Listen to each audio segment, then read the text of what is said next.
Here's today's 5-minute medical update.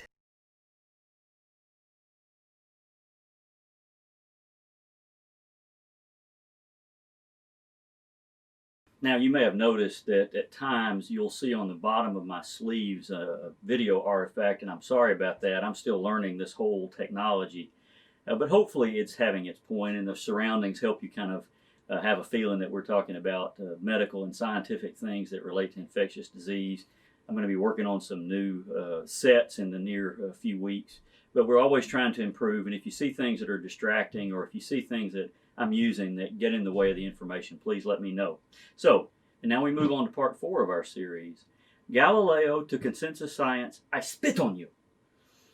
Now, regarding this virtually all sciences business, again, sorry for all the air quotes, my favorite type of quote, and I mean that facetiously, is there is a 97% consensus among scientists regarding whatever.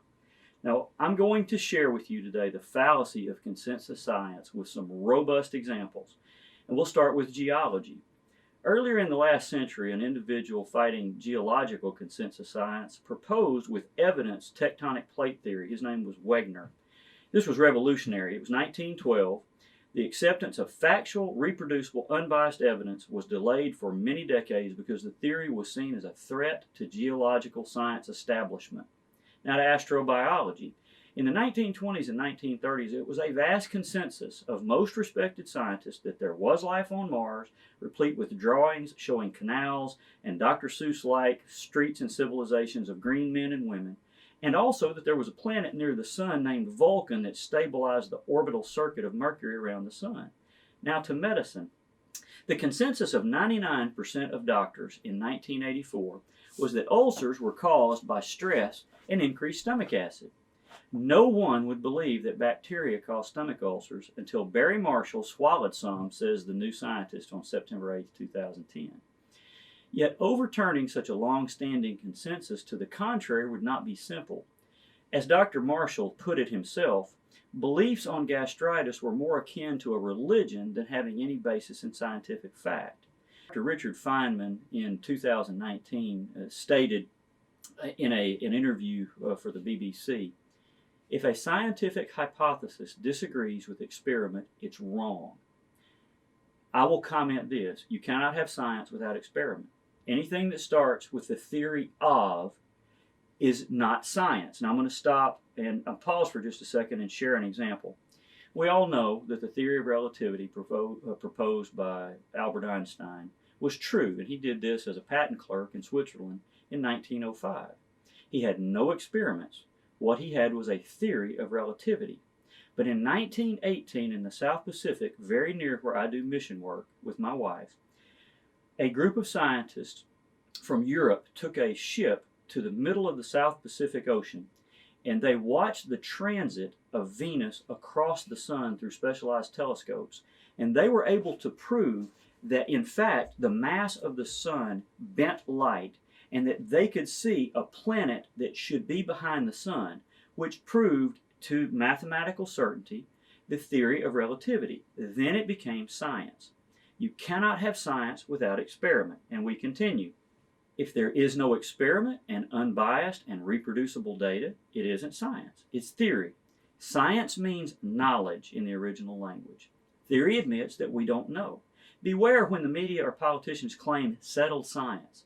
They're trying to convince you of something that isn't settled at all, and they're trying to get your vote or your money. To further illustrate this point, I'd like to quote from a 2003 lecture given to the California Institute of Technology by Michael Crichton.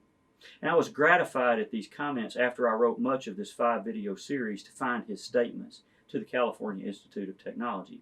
You may know Michael Crichton as the great author behind The Andromeda Strain, ER, Jurassic Park, and Westworld. But did you know that he graduated summa cum laude from Harvard College and Harvard Medical School and was a professor at Cambridge and MIT?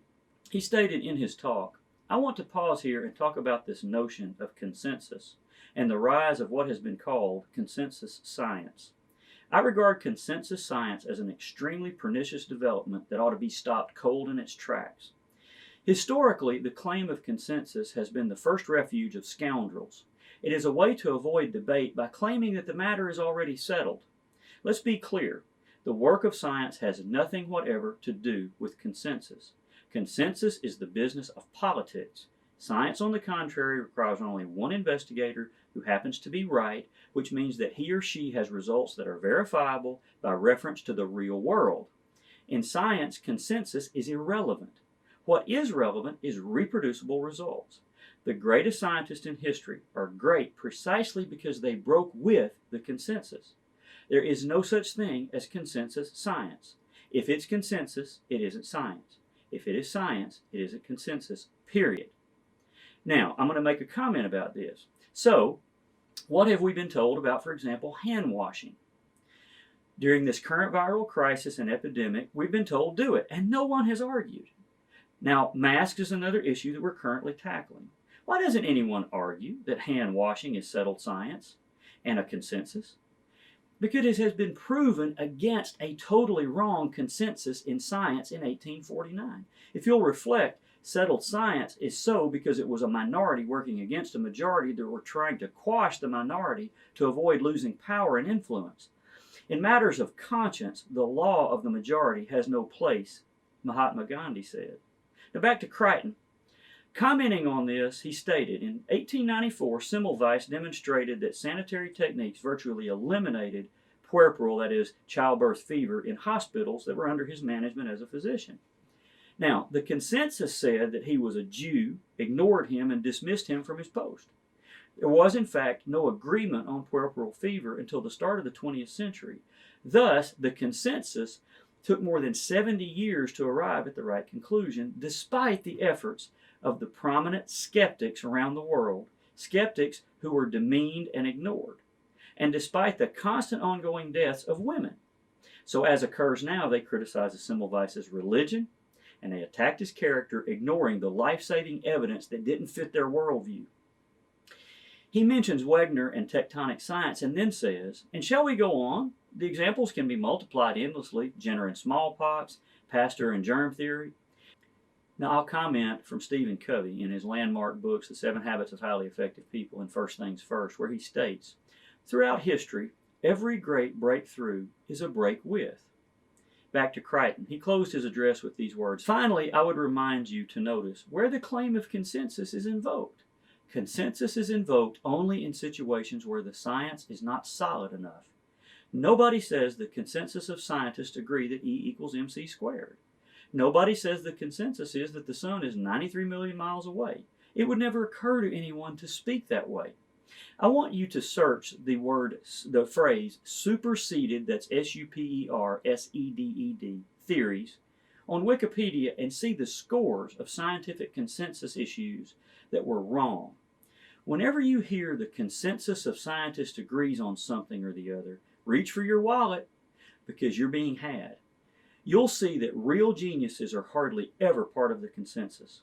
Do you know that Galileo was tried for heresy in an inquisition by the Catholic Church and the Holy Roman Empire with the support of 99.99% consensus among the scientific establishment that stated unequivocally that we know that the world is flat? A resolute Galileo said, in questions of science, the authority of 1,000 is not worth the humble reasoning of a single individual. Now just think, do you know how many people it took to discover the principles of gravity and relativity? One each. Galileo and Einstein.